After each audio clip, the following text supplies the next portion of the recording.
Baraka kwetu, mwaka wa kutufaa na wa kumfaa kila mmoja.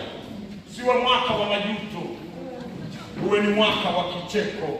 Haleluya, amen. Kwa tunachokwenda kujifunza leo, andika kwa imani.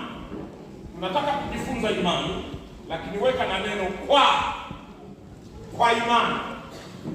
Tunataka tujifunze imani, lakini kichwa cha somo andika kwa imani. Haleluya, amen. Haleluya. Na ukiandika, kwa wengi wanajua kama unataka ufundishe mambo ya imani zaidi utayapata katika kitabu gani?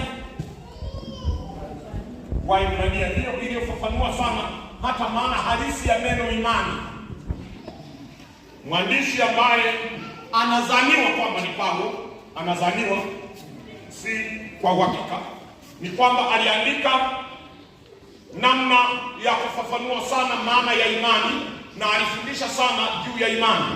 Ni mlango ule wa 11 mstari wa kwanza. Kuanzia pale utapata mafunzo mengi namna ya neno linavyotuongoza na kufundisha juu ya mambo ya imani. Nisome kama ilivyoandikwa, lakini ni mlango wa kwanza mstari wa kwanza mpaka 23. Ni parefu kidogo.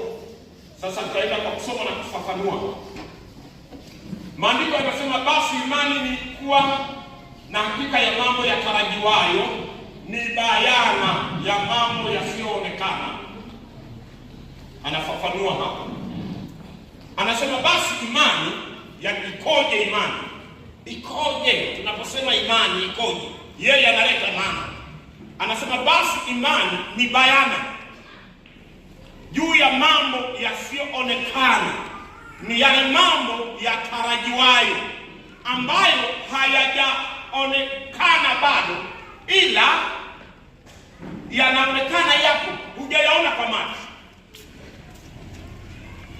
Na unapokuwa unasikia kwamba hayo mambo yapo, bila hali yako ya kukubaliana kwamba yapo, ndio imani yenyewe. Unasikia wanasema amekufa, hujaona, hujahakikisha, ila umesikia tu amekufa. Ila hali ya kukubaliana kwamba amekufa, ila hali ya kukubaliana ndio imani yenyewe, maana hujaona kwa macho. Na wakati mwingine unaanza kuchukua hatua hata kulia